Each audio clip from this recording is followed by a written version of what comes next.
amis, comment allez-vous en cette journée ensoleillée? Vraiment il fait trop beau, ça se voit, j'ai trop envie de sortir dehors, je suis trop excitée. Vous avez pu voir ma petite morning routine. Normalement ce serait à ce moment là que je commencerai à travailler, sauf que j'ai rendez-vous à 11h30 chez le vétérinaire pour changer les pansements de Boa. Je sais pas si vous avez vu, mais en gros elle s'est fait opérer la semaine dernière parce qu'on lui avait trouvé des tumeurs, ma mère. Excellent, mais on s'y est pris assez tôt, ils ont tout enlevé, ils ont fait une radio, il n'y avait pas eu de métastase encore, donc normalement on est tiré d'affaire. Maintenant c'est juste le rétablissement qui prend un peu de temps. Du coup avant de partir je voulais juste faire un petit point lecture avec vous. Hier j'ai fini 100 nouvelles de GURB qui m'a permis de cocher la case Espagne de mon tour du monde. Je sais pas si vous avez vu ma vidéo où je disais que cette année j'ai envie de commencer un espèce de tour du monde des livres et tout. Clairement depuis le début de l'année j'ai lu France, États-Unis et là du coup Espagne. Donc il va falloir que je sois un petit peu plus proactive dans mes choix de lecture si je veux avancer un petit peu. Et du coup c'était cool, c'était une lecture assez courte, assez légère, c'était marrant, j'ai rigolé quelques fois et tout. Un peu what the fuck, c'était marrant comme petite histoire, mais je trouve qu'il a trop étiré le concept alors qu'il n'y avait pas, vu qu'il n'y avait pas trop d'histoire à part ça. C'est en gros des extraterrestres qui vont sur la Terre. Le narrateur perd la trace de GURB et du coup après on le voit lui essayer de comprendre comment ça se passe sur Terre, et vu que c'est censé être le point de vue de quelqu'un qui sait absolument rien, qui a aucun préjugé a priori sur pas toute notre culture terrienne en fait, c'est vrai que ça crée des situations un petit peu marrantes, machin, mais peut-être pas assez pour en faire un livre de 170 pages. Donc voilà, c'était drôle. J'ai mis 3 étoiles parce que voilà quoi, j'ai pas trop autre chose à lui reprocher à part ça. Mais je sais pas si je recommanderais spécialement. Et du coup, j'en suis à la moitié de Raison et sentiments. Je mets un petit peu de temps à le lire parce qu'il est ultra dense. Bon, c'est du Jane Austen quoi. Ça parle, il se passe pas grand chose, mais vous voyez ce que je veux dire. Je mets du temps à lire les pages. J'ai décidé d'y aller à mon rythme et de pas trop me mettre la pression, mais jusqu'à maintenant j'aime bien, franchement j'aime bien. J'aime trop comment elle construit ses personnages et particulièrement ces personnages féminins, parce que je me dis en fait à chaque fois que je lis ces trucs je suis en mode en fait elle exprime en mots et avec des phrases des sentiments et des ressentis et des situations que genre je comprends, mais que je pensais que c'était impossible de retranscrire ça avec des mots. Je suis en mode ah oui, je vois exactement de quoi tu parles, genre le sentiment et tout, mais en même temps je savais pas que c'était une expérience commune. Bref, elle est trop forte, elle est juste trop forte, genre c'est ouf, et c'est trop ouf surtout d'avoir de se sentir aussi connecté avec des personnages et une histoire qui a plus de 200 ans d'écart avec moi quoi, et je trouve ça ouf et en même temps trop cool. Donc on continue avec celui-ci, je vais y aller mettre Boa dans sa petite... comment on appelle ça? C'est pas une boîte, c'est pas une cage, je sais pas. Bref, quand j'ai dû l'emmener la semaine dernière pour son rendez-vous, c'était la première fois que je la mettais là-dedans. Et ma seule expérience de devoir mettre un chat dans un truc comme ça, je sais pas si vous voyez dans Lou, à chaque fois qu'elle veut mettre son chat dans son panier, dans sa boîte là ou je sais pas quoi, ils sont obligés de faire des stratagèmes de ouf et tout, des parcours dans tout l'appartement. Du coup je croyais de ouf que j'allais devoir faire ça avec Boa, mais au final franchement ça va, elle se laisse assez faire. Je sais pas si c'est comme ça pour tous les chats, mais bref. Allez.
Ouah, trop soleil. En tout cas, je suis fière de Pilote. Aujourd'hui, il a fait que des interactions sociales réussies. Parce que Pilote, il est un peu comme moi en fait. En théorie, il aime bien les interactions sociales, mais une fois qu'il y est, il pense qu'à une chose, c'est fuir. Et là, tout s'est bien passé. Il a rencontré 3-4 chiens et tout. Tout s'est bien passé. J'avoue, à chaque fois, je suis un peu en mode... Je fais genre, je suis confiante et tout, alors qu'en vrai, je suis toujours un peu stressée. Bref, en tout cas, c'est trop agréable. Je fais ma cure de vitamine D.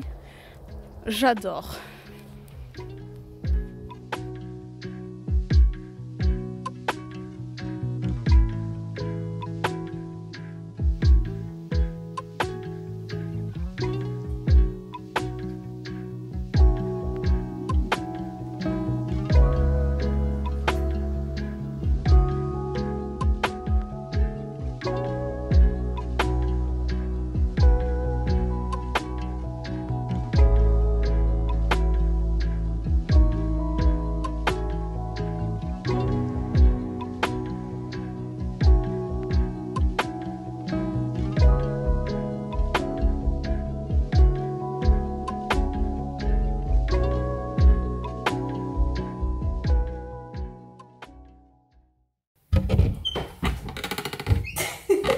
Du coup, j'avoue que là où j'en étais dans Raison et Sentiment, je commençais à m'ennuyer un petit peu, mais le vrai drama a commencé.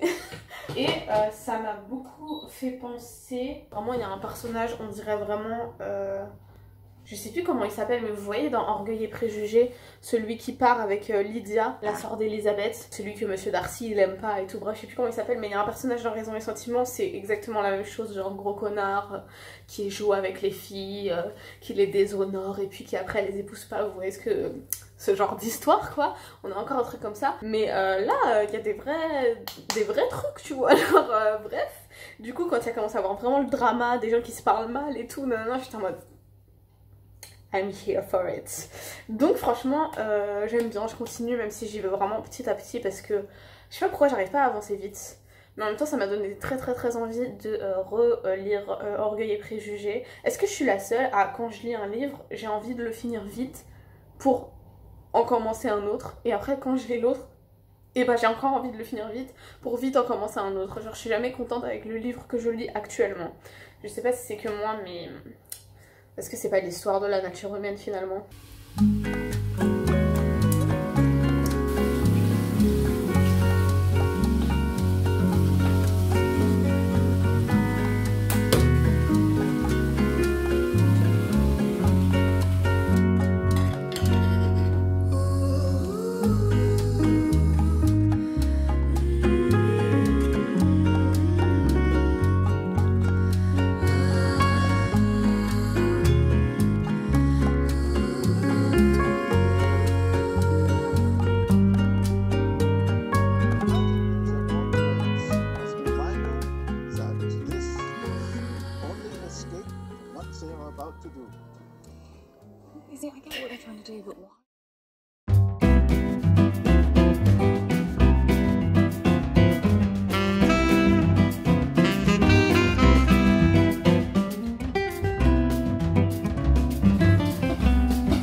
J'allais faire un update que demain quand je l'aurai fini. Il me reste, je suis à la page 376, il y a 443 pages. Je suis choquée. On a les deux personnages principaux, Elinor et Marianne. Et Marianne qui s'est fait trahir et qui pendant tout le livre elle est malade. Là on dirait elle va mourir de chagrin, blablabla. Et il y a le responsable, ce que je vous avais dit, celui qui ressemble à je sais plus qui dans Orgueil et Préjugés, qui vient de faire son gros comeback pour faire un peu sa confession sur pourquoi est-ce qu'il a agi comme ça. Donc là c'est page après page de alors que le type c'est red flag après red flag. Pour ceux qui sont pas familiers avec l'histoire, en gros il a fait espérer le personnage principal qu'il allait l'épouser et au final à la dernière minute il en a épousé une autre et il a fait en mode quoi, vous croyez que je vous aimais mais pas du tout, non non non, bref ce genre d'histoire.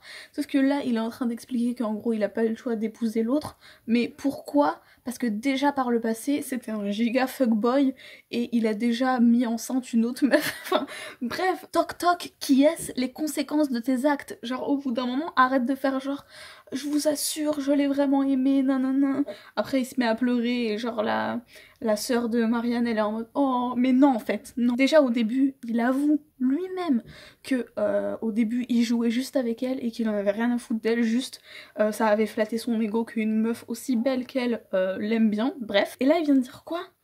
Marianne méritait mieux qu'un dissipateur, qu'un libertin, elle m'aurait corrigé de tout. J'étais là non, c'en est trop. Ce midi c'est que ça te passe. Désolée, mon portable avait plus de batterie. Avec des petites...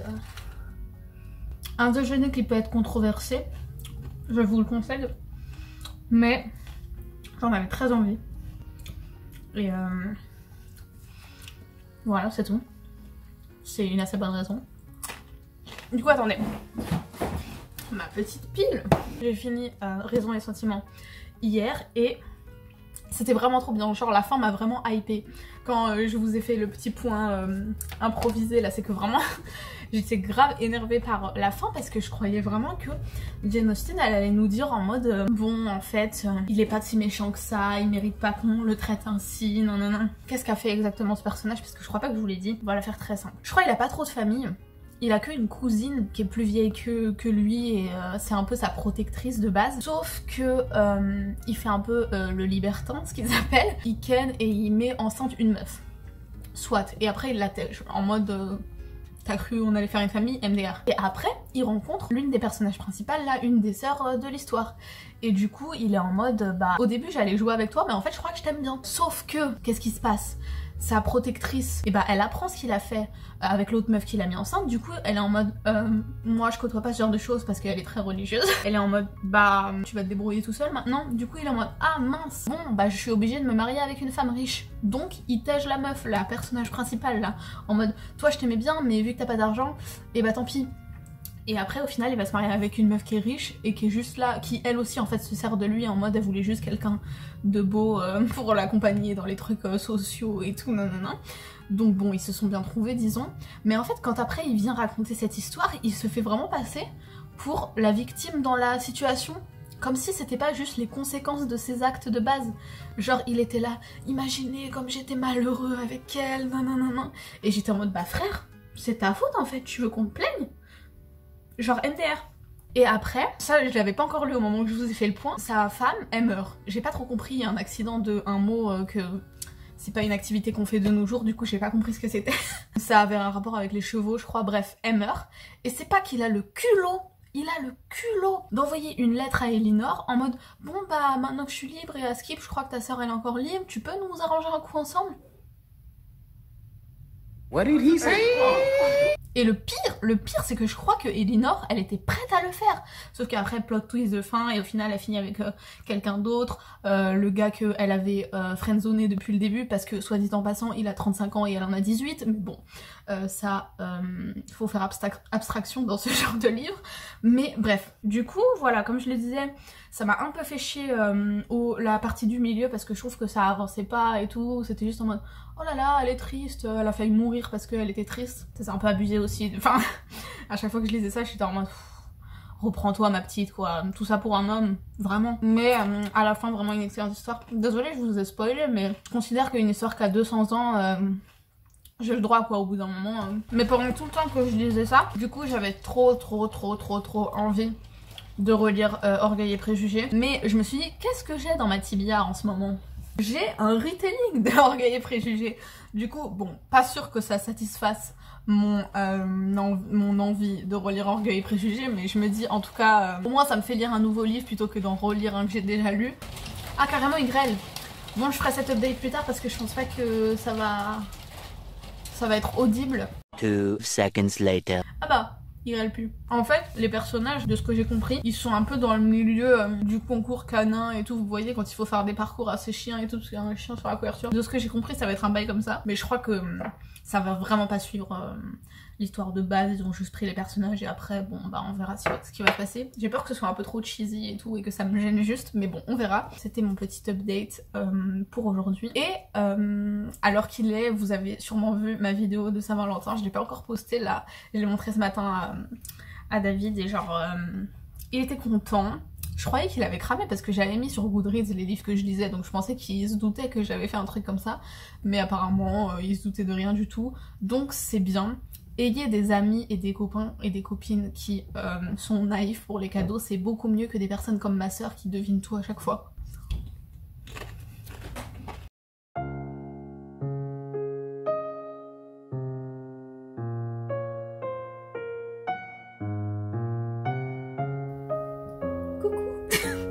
C'était quoi ça? Bref, qu'est-ce que je voulais vous dire? J'ai pas beaucoup avancé mes lectures parce que work has been crazy. Non bref, je rigole mais c'était pas... Je rigolais pas hier quand j'étais en train de pleurer dans mon lit, bref. J'ai continué Darcy Waters. J'ai lu les 3 premiers chapitres et j'avoue que je suis pas fan du style, mais du coup ce que je me disais tout à l'heure, j'étais en train de réfléchir à ça et je me disais, parce qu'en fait quand je le lisais là, j'avais cette sensation désagréable que ça me rappelait 50 nuances degrés, After et tout. Je me rends compte qu'il y a vraiment à chaque fois le même type de choses qui revient, donc c'était pas forcément pour me plaire.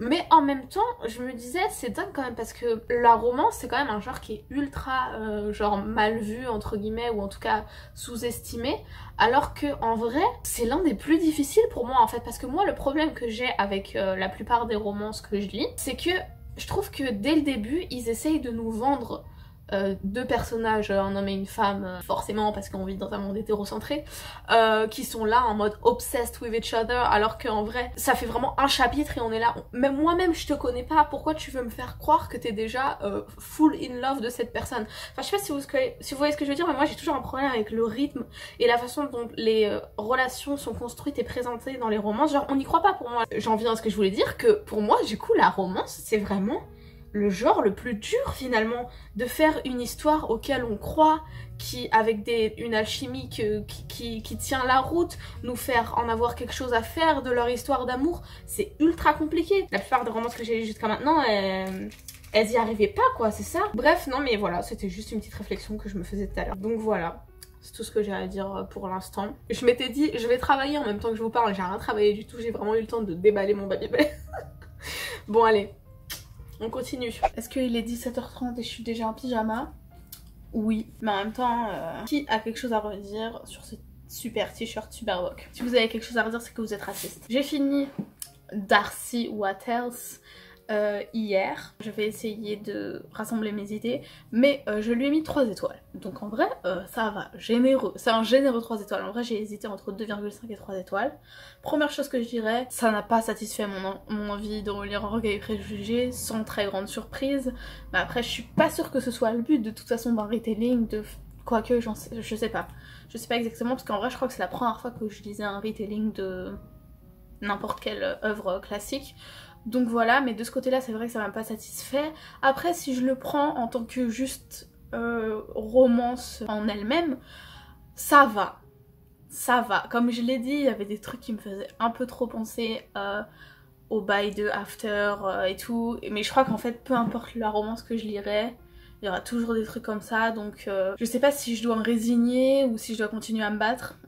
Après, au début, j'étais un peu choquée quand il commençait à faire des allusions sexuelles, parce que j'étais en mode... Je suis pas venue pour ça en fait, mais après j'étais en mode... C'est arrivé doucement, mais après c'était full on sexe. Bref, ça c'est une chose. Après, ce qui m'a fait que je lui ai pas mis plus, c'est que en fait, forcément je comparais avec l'œuvre originale, et forcément, vu que là c'est de un livre plus contemporain et de deux une romance, on a perdu toute la subtilité qu'on avait avec l'œuvre de Jane Austen, c'est-à-dire que par exemple, vous voyez dans Orgueil et Préjugés de base, il y a vraiment la question qui est soulevée sur l'écart de classe avec la richesse de Monsieur Darcy et même des Bingley par rapport à la famille d'Elisabeth. Mais là c'était trop obvious quoi, genre l'histoire c'est devenu le fait que la meuf elle se sent pauvre et du coup elle a un problème avec les riches et tout. Enfin je veux dire, il y avait un peu de ça dans l'original mais là c'était... Ils ont mis ça au centre et du coup c'était pas très agréable à regarder, disons comment c'était fait. Un autre truc c'est que j'ai pas aimé l'importance qu'a eu la sœur de Monsieur Bingley, je sais plus comment elle s'appelle dans l'œuvre originale. Là elle s'appelait Helena mais je crois pas que c'est ça dans celle de base. En mode là ils en ont fait un full triangle amoureux avec Elisabeth, Monsieur Darcy et elle. Forcément pour coller au code de la romance mais du coup ça s'est transformé en slut shaming par moment, clairement. T'as même littéralement Monsieur Bingley qui traite sa sœur de putain dans la fin du livre et j'étais en mode bah frère calme-toi quand même, genre ça reste ta sœur. Genre pas de slut shaming chez nous en tout cas, donc ça j'ai pas aimé. Et puis voilà, je crois que c'est plus ou moins tout ce que j'avais à dire dessus en gros, donc je suis pas sûre que je recommanderais, mais c'était pas non plus ultra désagréable à lire, ne mentons pas. Mais du coup pour très rapide petit point avant de finir, j'ai commencé 100 ans de solitude que je vais buddy read avec David. Voilà, maintenant je dis son prénom parce que flemme de dire mon copain à chaque fois. Regardez en plus c'est un marque-page qu'il m'a offert à la Saint-Valentin. Donc voilà, je l'ai commencé hier, je vous avoue que pour l'instant ça sonne un peu chiant, mais vu qu'on le buddy read, j'espère qu'on va se motiver ensemble, voilà. Et en parallèle, vous l'avez vu au tout début du vlog, j'ai continué un petit peu présente, j'en suis à la moitié en fait. Donc je sais pas si je vous ferai une review dans une prochaine vidéo, donc stay tuned si vous voulez avoir mon avis là-dessus. Mais voilà, ça marque la fin de ce vlog un petit peu chaotique, je vous avoue que je l'ai étendu sur grave longtemps. Voilà, mais j'ai rien à dire. Ah si, avant de partir je voulais quand même vous montrer quelque chose, attention. Je vais vous emmener à elle plutôt que l'emmener à vous parce que j'ai pas envie de la déranger. Coucou mon bébé.